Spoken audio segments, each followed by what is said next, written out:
tenin'Andriamanitra zay ho raisitsika androany dia Jaona 4:7 dia ho toizantsika amin'ny Matthieu 4:7 aza malahelo ny fonareo minoan'Andriamanitra ary minoa koa. Ao an-tranony raiko misy fitoerana maro, raha tsy izany dia efa nilaza taminareo aho fa andeha hanamboatra fitoerana ho anareo aho, ary raha andeha hanamboatra fitoerana ho anareo aho dia ho avy indray ka andray anareo any amiko, ka izay itoerako no itoeranareo koa.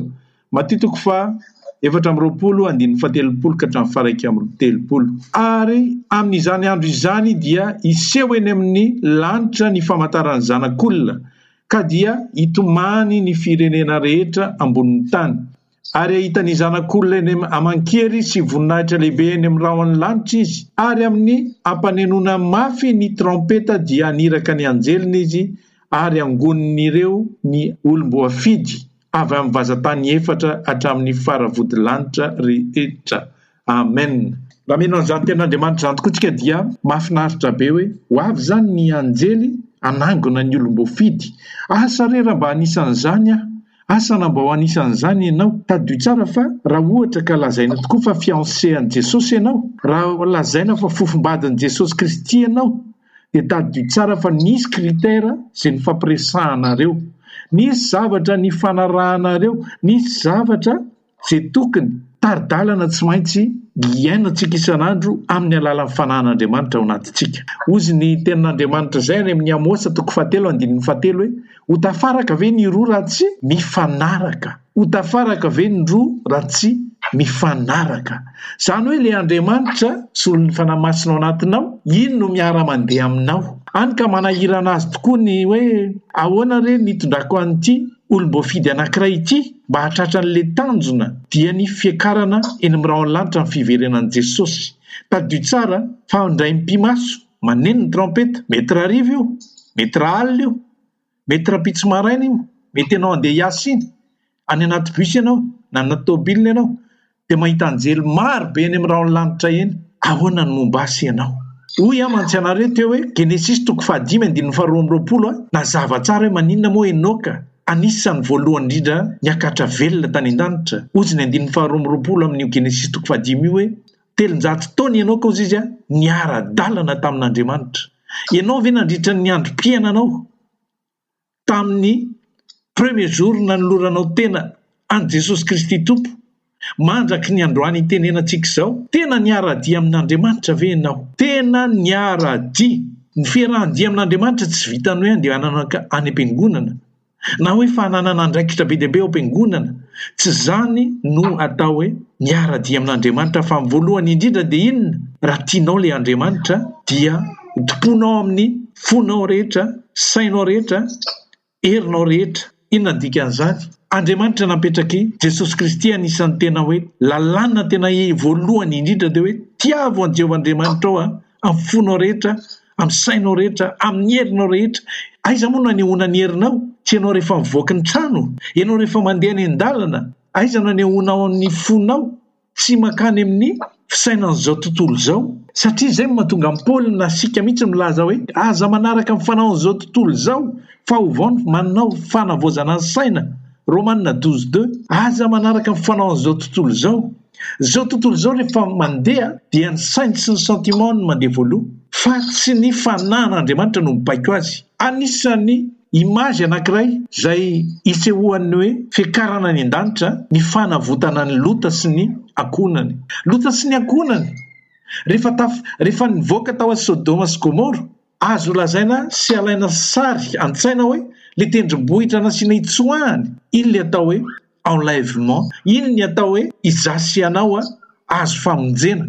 Efa ao anatin'ny lalam-pamonjena izy mianakavy, dia inona ny zavatra nanjo? Le vadiny mbola nijery ny verina tany amin'ny zavatra tsy foiny. Tsy fantatsika ny zavatra tsy foiny, fa ny zavatra azo antoka dia hoe tsy nanadino ny fanao an'izao tontolo izao izy. Tongotr'ilany nandroso ho any amin'ny famonjena na ny fiakarana, fa ny tongotr'ilany kosa nampitodika azy banjina ny zavatra efa nariana tany aloha tany. Tadio tsara fa ny Andriamanitra io rehefa nakanao ny fidy anao dia nidioviny daholo ny lasanao, fa ianao indray no lasa manadelanao indray lasa mitodika amin'ny lasanao. Io Andriamanitra io rehefa niantso anao dia niteny anao any amin'ny Isaia 43 verset 18 hoe aza mahatsiaro ny lasa na sainany taloha fa indro efa nanokatra zava-baovao. Zava-baovao antsika dia efa le fiainana Jerosalema vaovao izay efa nomaniny Jesosy ho antsika. Ny fiainantsika taloha dia niara-maty tamin'ile nofontsika izay nomboana niaraka tamin'i Jesosy. Zay mahatonga ny Paoly foana milaza hoe Kolosianina 3 milaza hoe vonomy momba ny tenanareo ity tany satria ny tenantsika dia tsy mahay afa-tsy ny filan'ny nofo. Ny tenantsika dia tsy mahay afa-tsy ny filonana ao anatin'ny fiainan'izao tontolo izao. Kanefa any amin'ny Jakoba 4:4 any ianao dia mahita tsara hoe ry mpisitaka sy mpijangajanga hozy izy ny fisakazana amin'izao tontolo izao dia fandrafiana amin'Andriamanitra. Inona dikan'izany? Izay olona amin'ny nofo raha ohatra ka tarihan'ny fanahy izy tadio tsara fa tsy havita ny zavatra ilain'Andriamanitra aminy. Averiko indray mandeha na kristianina mandeha ila taredretra amin'ny fiainan'izao tontolo izao nefa ny tongotr'ilany miazakazaka ho any amin'ny famonjena dia matetika voasarika ihany le tongotr'ilany kely tahaka ny vadiny Lôtra. Tavely ianao. Raha nisy ny samby fiara tamin'ny andron'ny Noa tsy nisy mihitsy izany nilaza hoe ny ilany tapany tenany any amin'ny naty rano, fa rehefa novonjena dia tena ny ray manontolo. Satria ozy ny tenin'Andriamanitra hoe ao anatin'ny indray mpimaso ane ovahana ty tenantsika ity araka ny tenin'ny Paoly any amin'ny Korintianina 1:5-10 any 2:20 ka hatramin'ny 7:10 1 Corinthiens 15:52-53 dia milaza hoe amin'ny indray mpimaso amin'ny feon'ny arkanjely dia ovahana ty tenantsika ity izay loha tsy mety ho loha mahazo an'le fitafiana vaovao. Ka zay mahatonga an'le hoe aoka ny tenantsika samy ibanjina amin'le tanjona. Ozy nanome ohatra teo aloha teo hoe za zao dans 3 mois anao bilan général momba ny tenako dia manomboka izao dia efa aleoko tsy mihinana menaka firy-tsony, aleoko tsy mihinana zavatra mavesatra intsony, aleoko tsy dia mihinana zavatra sucré mba hahatonga anahy rehefa tonga le fotoana le jour-J-an'le bilanko dia tsisy tsiny mihitsy momba ny tenako fa équilibré daholy. Ahitsako zany le zavatra fihinako isan'andro, ahitsako le zavatra atahorako hahatonga excès de poids. Tahaka izay koa zaseanao matotsika manana tanjona hoe ho avy Jesosy. Ozy mantsy anareo hoe any am-piangonana lasa ohatrany tsy ankirena amin'ny sain'ny olona tsony ny atao hoe itsika teny ka miandry, satria le Hébreu 4 milaza hoe rehefa afaka kelikely dia ho avy ilay tsy mitaredretra, ho avy izy ary inona ny aorianan'iny dia hoe ny oloko marina dia velon'ny finoana. Velon'ny finoana zany ianao finoana ozintsika Romanina 10:15-17 dia avy any toroteny ary ny toroteny avy amin'ny tenin'ny Kristy zany hoe velon'ny tenin'ny Kristy ianao, velona ny teny ianao fa ny tena sy ny fanahy masina no ao anatiko sy ao anatinao mba hahatonga antsika tsy ho velon'ny izao tontolo izao. Nandrara mihitsy moa ny tenin'Andriamanitra any amin'ny Jaona 2:2-5:15 ka hatramin'ny 14 hoe aza tia izao tontolo izao any zavatra eo amin'izao tontolo izao, fa ny zavatra eo amin'izao tontolo izao izy dia filan'ny nofo, filan'ny maso ary momba ny reka izao tontolo izao dia avy amin'izao tontolo izao ihany. Dika zany dia inona ny dikan'izany? Izasy anao nefa mila miaina amin'izao tontolo izao. Tadidio tsara ny tenin'ny Paoly any amin'ny 2 Pierre 1:3-4 2 Pierre 1:3-4 efa nomeny herin'Andriamanitra antsika ny zavatra rehetra momba ny fiainana. Averiko indray mandeha efa nomena fa tsy hoe angatahana. Ary ny olana dia ny kristianina amin'izao fotoana izao le besoin aloha no katsahany voaloha, ny zavatra manahirana azy no katsahany voaloha. Kanefa fantatr'Andriamanitra ny ilainao, fantatr'Andriamanitra fa ny zavatra nafinaritra ny Jesosy dia izao hoe Matthieu 6:33 izay haitsika tsenjery dia hoe katsao aloha n'inona fanjakany sy ny famarinany dia hanaraka ho azy ny zavatra zany. Le izy efa ao, efa amin'ny zavatra rehetra momba ny fiainana efa nomena antsika fa inona ny tokony ataontsika ary. Ozy izy tenin'ny Joba indray andro any amin'ny Joba 22 dia milaza hoe mifankazara amin'ny tsy toa ianao dia iadana, izany no mahatonga ny soa aminao. Le soa efa ao fa ianao mila mifankazatra tahaka ny an'ny Enoka, mifankazatra amin'ny tsy toa, mifankazatra amin'le fanahy. Ahoana moa ny hifankazarana aminy raha tsy resy lahatra aloha ianao fa ao izy? Ahoana ny hifankazarana ho azy raha tsy fantatra hoe zanak'Andriamanitra ianao. Mila fantatrao aloha amin'ny voalohany indrindra tena zanany ave. Faharoa mila fantatra hoe tena velona ao anatinao tokoa ve le fanan'Andriamanitra, satria lasa teny fotsiny ihany ny tenin'ny Paoly milaza hoe 1 Corinthiens 6 verset 19 moa tsy fantatrareo fa tempolin'Andriamanitra ianareo, tsy tompon'ny tenanareo intsony ianao fa fanan'Andriamanitra no ao anatinareo. Mila fantatrao aloha zay, ary matoa misy fanan'Andriamanitra ao dia mila araka ny teniko teo hoe mila mifanaika aloha za sy ny fanahy zay ao anatiko hoe ilay lazaiko teo hoe Amosa 7:7 hoe ho tafaraka ve ny roa raha tsy mifanaraka io. Zany hoe ny tena koa mianaiky fotsiny amin'ny saiko hoe efa misy za zanak'Andriamanitra kristiana manaiky fa ao, fa tsy manaiky ny teniny, tsy manaiky bitsiky ny faramasina dia ho aizany ny efarany. Rehefa nitongotra ilany makany amin'ny lalan'ny fahaverezana dia mazava ho azy ny tenin' Jesosy hoe raha io no mitondra ho any amin'ny elo dia tapao izy. Ny dikan'iny dia zao hoe mila ianao manapaka le zavatra tsy mamendrika azy, le ianao le mila manapaka hoe ty zany tsy hatongany amin'ny lalana efa hitondran'Andriamanitra dia faranako hatreo momba an'io. Zay ny dikan'iny. Raha masinao no mijery zavatra tsy izy, ohatra ny teneniko teto indray mandeha hoe raha masiko zany mijery sita anankiray izay misy mamoha fady dia ny tenin' Jesosy hoe asoro ny masonao ilany, alohanao izy poka ny makany amin'ny fiainana mandrakizay toy izay tenanao ray manontolo no entiny maso iny. Dikan'izay dia zao foano le zavatra sita ao aminao zay fantatrao hoe mety mitondra heloka ao anao. Zavatra anankiray koa dia zao hoe rehefa fantatrao sy lalipaka ao anatinao tokoa zany hoe ay moa za tia fanomanana andeha ho any amin'izany fitsenanan'i Jesosy zany, hiatrika an'izany fiantsoana lehibe amin'ny trompeta zany. Alaivo sara tsy aina nge hoe ao anatin'ny mpiangina ohatr'izao antsika nareo lasa daholo fa za tsy lasa, zava-doza be. Ary za mety ka mitrangy zany, ny taizana indray lasa fa le mpitaiza indray ny tavela. Satria ny antony zany dia zao hoe io dia personnel io, le fifakazaranao sy ny fandraisanao io tsy misy ny any am-piangonana matetika zany tsika rehefa hoe makany am-piangonana dia ohatrany matikena maso atao zay ahitany pastera antsika hoe taontsika. Pastera tsy afaka hitondranao any an-danitra, pastera tsy afaka ny hanoratra anao amin'ny boky ny fiainana. Ny azon'ny pastera atao dia manoratra anao amin'ny registry ny fiangonana, fa tsy afaka manoratra anao any amin'ny boky ny fiainana. Manao asa be dehibe ianao am-piangonana dia faly ianao hoe tena présent foana ary vitako daholo lasa nampanaovinao am-piangonana. Zay zany ve le dia mitovy amin'ny jentilisa ihany tsika rehefa anisany tsy lasa. Mitovy amin'ny jentilisa, alaoko tsy nahalala inona momba ny fahamarinana ka tsy lasa dia iny dia taitra fotsiny ay ve misy an'izany. Tsy zay za efa nahafantatra ny fahamarinana ka tsy lasa dia fahatiatoka ho ala izy. Fa voatenin'ny ranabavy tamin'ny fitarihana teo moa hoe anisan'ny tarika antsika dia ny filan'ny nofontsika. Ny filan'ny nofontsika tsy hoe ny fitiavana hijangajanga, tsy zay ihany, fa zay zavatra mahafinaritra ny nofontsika. Rehefa tarihan'ny nofo ny olona anankiray dia lasa iny Galate 5:19-21 iny. Mandehana hozy izy Paoly amin'ny fanahy dia tsy hatateraka ny nofo ianareo, fa maninona no miteny an'izany izy. Jesosy Kristy mihitsy nefa nataontsika modely satria izaho sy ianao anie dia voaforona ao amin'i Jesosy. Efesiana 4:10 voaforona ao amin'ny araka voaforona ao amin'i Jesosy za sy ianao mba handehanantsika eo aminy. Mba handehanantsika eo aminy ahoana?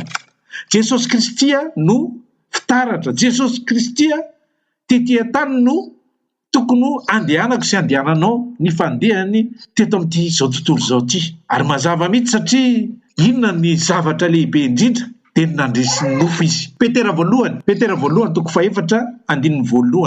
voalohany 4:4 dia Jesosy Kristy efa naresy ny nofony. Ary raisy koa zany hozy izy Petera ho fomba fisainanareo satria zay naharesy ny nofo dia afaka tamin'ny ota. Ary le nofo nefa araka lazaiko teo hoe vadiny Lôta, asan'ny nofo anie tao amin'ny Sodoma sy Gomera, filibanao, fisotroanao, ny zavatra rehetra zany ny zavatra tao. Ary dia homeritreritra izy hoe ho afoky ve? Efa tao anatin'ny lalam-pamonjena izy dia ho afoky ve zany zavatra rehetra zany? Dia ahoana zao nefa ran'le tao? Dia ahoana dia nijery izy? Izaho sy ianao koa dia tsy tian'Andriamanitra rehefa tafiala tao anatin'le lalana zay tsy izy, zay navotan'Andriamanitra satria fa inona moa ny antony? Efesiana 1:1-4 dia milaza hoe efa isaoran'Andriamanitra rain'i Jesosy Kristy Tompo izay efa nifidy antsika talohany fanorenana izao tontolo zao. Za sy ianao io ange efa nividiny, mbola tsy ary ny olombelona dia ianao sy za sy ianao efa nisan'ny fidiny. mba ho azy ho masina tsy anatsiny eo anatrehany. Fa maninona izy no miteny hoe tsy anatsiny? Mbola mety izy tsiny zany zasy ianao, fa tsy d'office ianao hoe tsy anatsiny, fa io mila volonté anao mahatonga anao tsy anatsiny. Fa maninona no miteny an'izany a? Tsisy an'izany hoe rehefa fidian'Andriamanitra dia tsisy tsinitsiny ny olona. Non, diso zany. Fa maninona Jesosy no laza any amin'ny Jaona 4:9, Jaona 4:7. Tsy zavy eo izy no fidy anareo rehetra, kanefa ny ray taminareo dia voy. Raha ohatra ka zay le zava-nitranga dia tokony avy de d'office zany tsika hoe tafiakatra daholo satria ny fidian'Andriamanitra. Satria ny fidiana itsika dia tokony tafiakatra, tsy zay le izy, fa mbola mila mifandanja aloha za sy ny fanahy masina ato amiko, mila mifandanja tsara aloha za sy ny fanahy masina mba hahatonga anahy hifanaraka amin'ny fanahy masina ny zavatra rehetra takian'Andriamanitra. Tadio tsara ne misy ty zavatra finosiny lehibe mihitsy no hoe tam'le mpianany, tam'le olona tangorona be deabe Jesosy, tangorona be deabe teny ny olona nampianatra Jesosy, de tavela tany fa taraikiraiky tany ry Maria sy ny mpianany. De nisy anankiray tamin'ireo tsy alezy intsony satria hitany hoe nampalahelo le mpianany rehetra tavela tany ivelany. De nitapahany Jesosy hoe ono a tompo, ny reninao sy ny mpianatra ao tavela avelanao. De ozy izy hoe ny reniko sy ny mpianatra sy ny rahalahiko de reo. Tsy nanoran'le reniny sy ny mpianana izy, fa ireto zay mihaino ny ten'Andriamanitra ka maninona mankatoa azy. Satria atao ahoana milaza fa hoe tena mifanaraka amin'ny fanahy masina raha ohatra ka za mampianatra anareo zao miara-mandeha amin'ny fanahy masina, satria baiko fanahy masina fa za ve mankatoa an'le teny ampianariko. Rehefa tsy mankatoa dia na mandringana ohatry ny olona rehetra. Korintiana 1:7-7. Atsiko mafy ny tenako mba ho mangana, mamely totondro tsy mamely totondro rivotra aho izy, fa saona mitoriny hafa ary za kosa tavela. Ava malala amin'ny tompo. Ny zava-doza ozy manjantsika dia zao hoe rehefa kristianina ny olona anankiray ka manana Jesosy dia mirehare, lasa hoe ny irahirany matetika dia mpandresy mahery tsy mahery fotsany eo ianao tsy maharesy eo fotsany ianao tsy vitany amenina ny makany amin'ny lanitra, fa mila mankatoa aloha. Tadio tsara ny tenin'ny soratra masina any Mpitoroteny 7:1-12. Mpitoroteny 7:1-12 any dia milaza an'izao ny tenin'ny soratra masina hoe ny mandrakizay ozy efa nataon'Andriamanitra ao am-pon'ny olona, ny mandrakizay efa nataon'Andriamanitra ao am-pon'ny olona, kanefa hatramin'ny voalohany ka hatramin'ny farany dia tsy mahalala ny asan'Andriamanitra, dia tsy fantatry ny olona hatramin'ny voalohany ka hatramin'ny farany ny fiasan'Andriamanitra eo aminy. Mandraka ankehitriny dia ny kristianina milaza hoe zavatra izao tontolo izao mahafinaritra azy. Mahafinaritra azy ny hoe za manana an'Andriamanitra ka za tsisy an'izany hoe tsy hanam-bola fa hanam-bola. Tsisy an'izany fa za indray tsy mahantra izany fa manan-karena satria le Andriamanitra no mampanam-bola. Mahita mihitsy publication amin'ny Facebook voaingana asiny sarina vola be deabe eo, dia hoe partage eo amin'ny muranao izy hoe amin'ity herinandro ity dia irotsaka ny fitahiana avy amin'ny Jesosy. Partage eo dia tanteraka aminao. Fa nga le Jesosy jackpot, fa nga le Andriamanitra jackpot, dia nanao amenina angamba efa misy 500, satria mahaliana ny hita mazava hoe inona mahaliana an'le kristianina.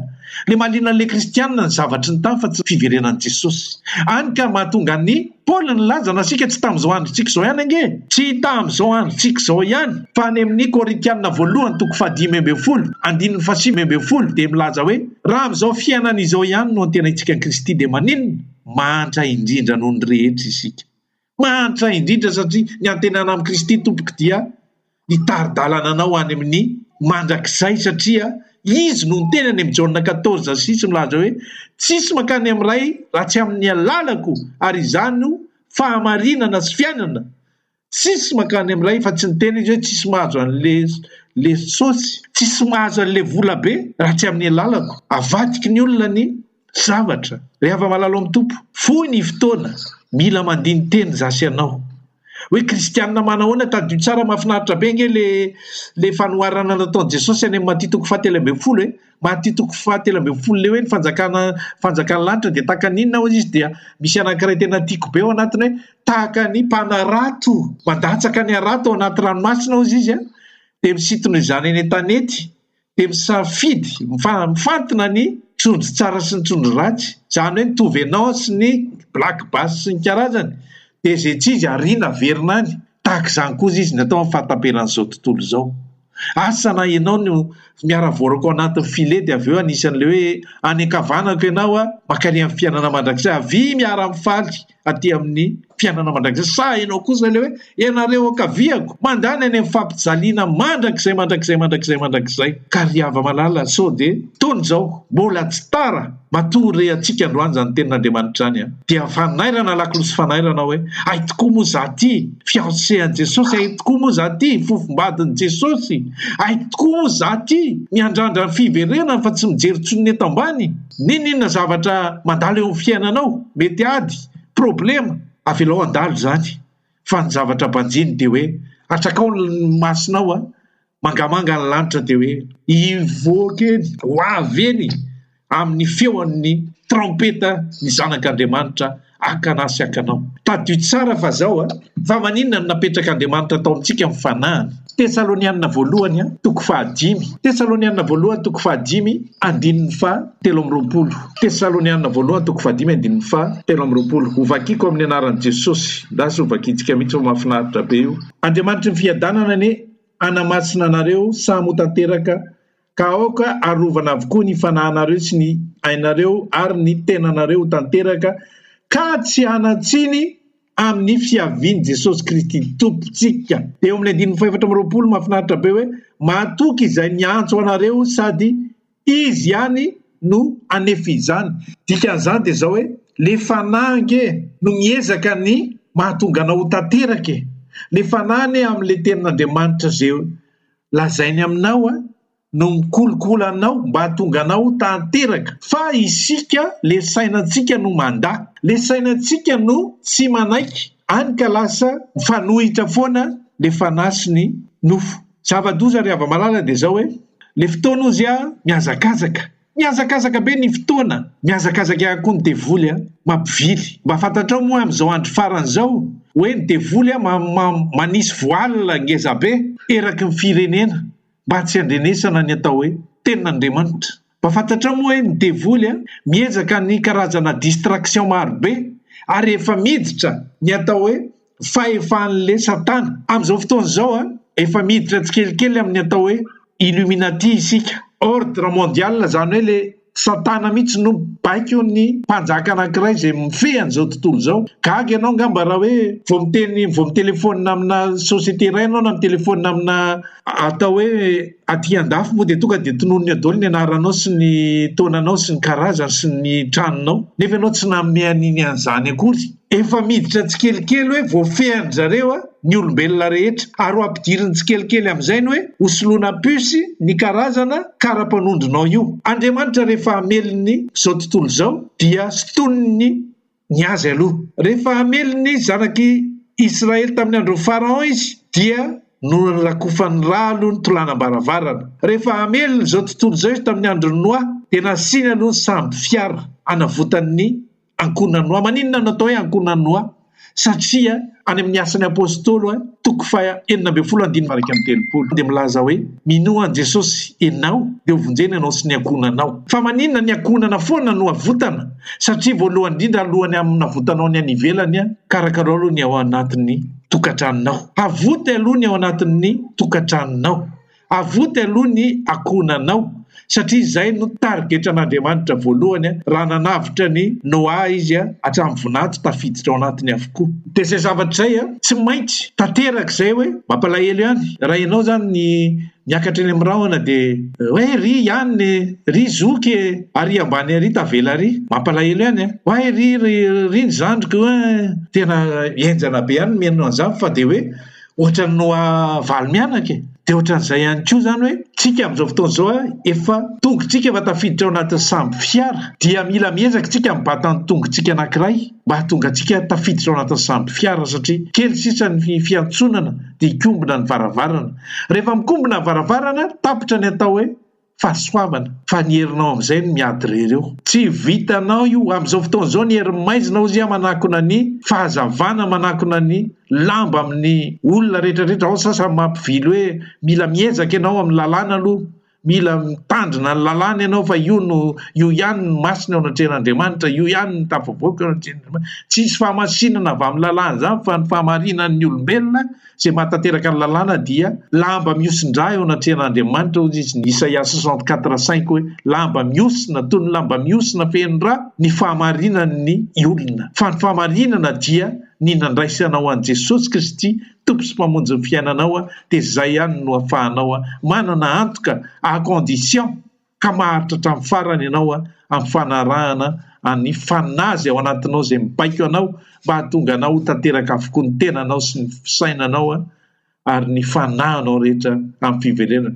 Amin'izao fotoana izao isika dia be ny matory ary lasa mahatonga an'le hoe matory izy dia voasarika, tsisy zany hoe matory dia tsisy mpanelingely.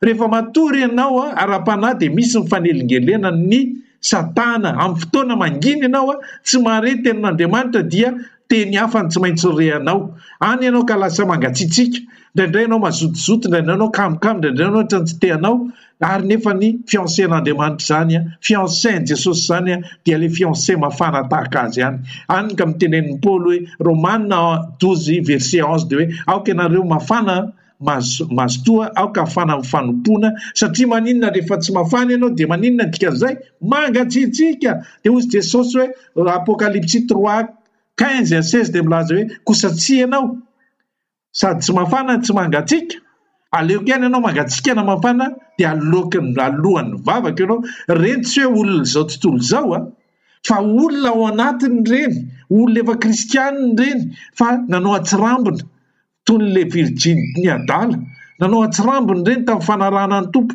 Ozy amantsy anao hatramin'ny voalohany fanarahana zany hoe miara-dia mifanaiky ohatra ny ianao ka ozy dia zay ny nakarin'Andriamanitra satria ny fanaraka izy amin'ny fanarahana ny tenin'Andriamanitra amin'ny alalan'ny fanahy masina izay pitsika amin'ny isan'andro dia voninahitra an'Andriamanitra ho antsika fiadanany. Amen. Ray masina, renay tokoa ny teninao fantatra tokoa fa misy lakolosy efa mipetraka eo manoloana anay mba himbanjina anay ny any ambony, tsy todidena intsony satria ianao Andriamanitra ngeny efa niteny hoe aza mierikerika foana, aza mierikerika na matahotra fa mandrosoa ihany satria ianao nefa mitantana. Le fanahinao napetraka ao anatinay no mahatateraka araka ny tenin'ny Paoly indray andro hoe matoky aho izy any Filipianina 1:5 fa zay nanomboka asa tsara ao anatinareo mahatateraka izany mandra-piavin'i Jesosy. Manaiky izay ho fitaovanao mandrakariva, reseho ny ratsy, aoka ny fanahinao ny baiko anay, aoka izay esory izay tsy nambolenao teo amin'ny fiainanay. Faoka ianao Andriamanitra no ho hita mba ho marina ny tenin'i Jesosy hoe tahaka ny tanàna tsy afenina miorina eny ambony tendrombohitra izahay, mba ho zany tokoa izahay ho sira eto amin'izao fiainana mandalo izao. Voninahitra anao Andriamanitra. Alleluia. Amin'ny anaran'i Jesosy. Amen.